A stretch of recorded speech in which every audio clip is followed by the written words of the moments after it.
ঢাকা মহানগর উত্তর দক্ষিণ আওয়ামী লীগের পর অন্যতম গুরুত্বপূর্ণ ইউনিট গাজীপুর মহানগর আওয়ামী লীগ। অতীতে আন্দোলন সংগ্রামে গুরুত্বপূর্ণ ভূমিকা পালন করেছে মহানগরের এই ইউনিট। 2022 সালের 19 নভেম্বর ভাওয়াল রাজবাড়ী মাঠে সম্মেলন শেষে মহানগর আওয়ামী লীগের সভাপতি আজমতুল্লাহ খান এবং আতাউল্লাহ মণ্ডলকে সাধারণ সম্পাদক ঘোষণা করা হয়।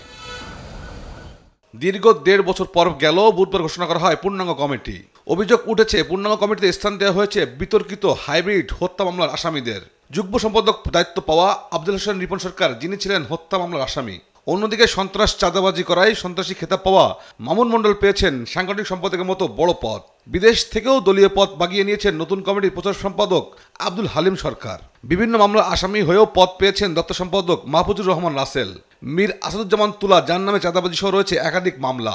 নারী কেলেঙ্কারি ভিডিও ভাইরাল হয়ে যিনি হয়েছিলেন আলোচিত, সেই খলিলুর রহমান কাউন্সিলর ও একই ধরনের অভিযোগ থাকা আব্দুর রহমান মাস্টার জায়গা পেয়েছে নগর কমিটিতে। বিএম জাহিদুল হক মিতু, যিনি সাবেক প্রধানমন্ত্রী বেগম খালেদা জিয়ার মুখ্য সচিব কামাল সিদ্দিকীর ব্যবসায়িক পার্টনার ছিলেন, তিনিও এই কমিটিতে পদ পেয়েছেন। অন্যদিকে আহসানুল্লাহ মাস্টার হত্যা মামলা আসামির ভাইও পেয়েছেন এই কমিটিতে পদ। বিতর্কিতরা কমিটিতে জায়গা পেয়েছে এমন অভিযোগ স্বীকার করে নিয়ে মহানগর আওয়ামী লীগ সাধারণ সম্পাদক আতাউল্লাহ মণ্ডল দায় চাপালেন মহানগর সভাপতি আজমতুল্লাহর উপর। ধীরে ধীরে সভাপতি দায়িত্ব নিতেই হবে, কিছু শেয়ার নিতে হবে, কিন্তু আমার নেতৃত্ব হয়নি।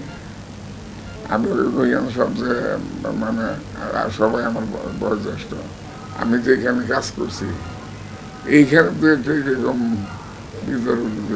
দায় আমি নিতে পারি, কিন্তু টঙ্গী কি হয়েছে না হয়েছে সেটার দায়িত্ব হলো যে আমাদের এখন বর্তমানে এমপি আগের প্রতিমন্ত্রী আর সভাপতি। আওয়ামী লীগ সাধারণ সম্পাদক ওবায়দুল কাদের স্বাক্ষরিত 75 সদস্য পূর্ণাঙ্গ কমিটি 2025 পর্যন্ত অনুমোদন দেওয়া হয়। তৌফিক মাহমুদ মুন্না, দেশ টিভি, ঢাকা।